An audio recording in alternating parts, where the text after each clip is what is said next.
We begin with the urgent effort unfolding right now. Just stunning images coming in. Rescuers trying to break through those rooftops to get to people who might be trapped. Oh my God, Mom!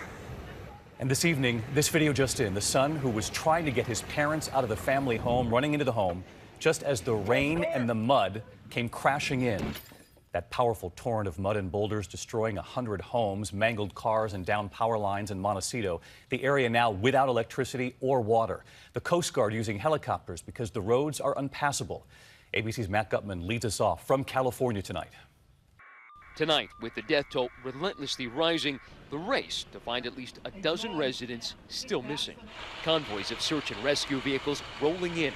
Rescue dogs sniffing for survivors, hitching rides on their handlers. Oh my God, Mom! Over 100 homes destroyed, 300 damaged. For many, the only way out was by chopper. The Coast Guard plucking this family of 5 from the debris, plus their 2 dogs.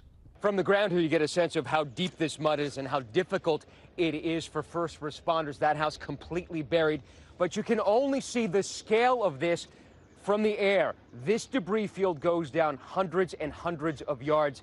Almost every house in its path obliterated. Our Los Angeles station, KABC, capturing the disaster from above. All across this mudscape today, we heard the calls of the desperate. Josie! Family members and friends trudging in, searching for loved ones. Josie Gower's son, Hayden, inconsolable. Why did she go downstairs? We first met Robert Riskin Tuesday in the dark, weeping in the husk of his family home. His sister and father-in-law survived, but in the fading light, he said his mother, Rebecca, a prominent realtor, was still out there. You know, it's my mom, and I'm fighting with all my heart to find her, but like I can't focus too much on she's most likely dead out here, you know, and just push my way through.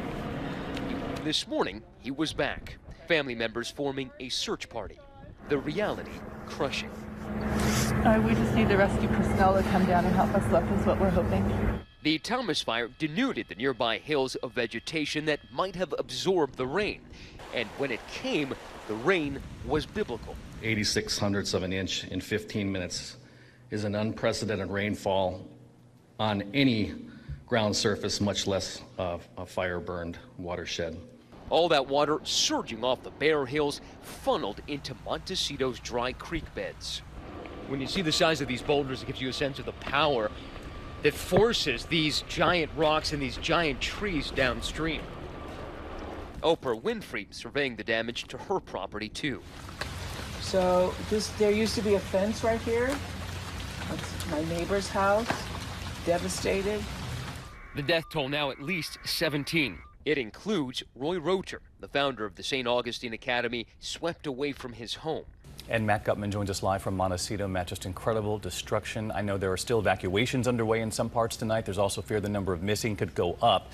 And you were telling us late today about the power outages, the gas outages, and you're hearing it could be months before residents get running water again? That's right, David. The water main that supplied water for the entirety of Montecito was severed. And the reason officials say that it could be weeks or months before water is restored is because that series of 6 or 7 landslides completely reshaped the landscape here. And you can see that house up in the tree. That was part of a neighborhood here that now is just this giant mud plain. There were 6 or 7 houses here. They are completely obliterated. And that is one reason why officials say that they fear that there may be more victims buried out here in this debris.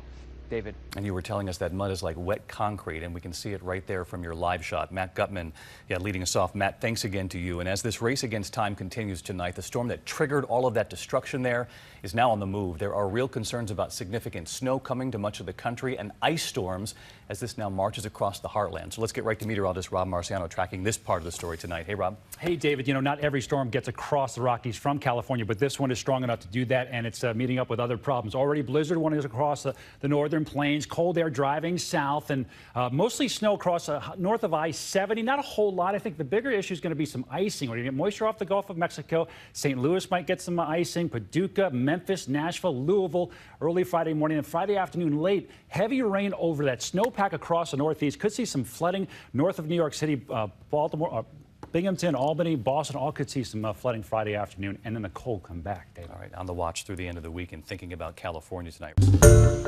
Hi, everyone. George Stephanopoulos here. Thanks for checking out the ABC News YouTube channel. If you'd like to get more videos, show highlights, and watch live event coverage, click on the right over here to subscribe to our channel. And don't forget to download the ABC News app for breaking news alerts. Thanks for watching.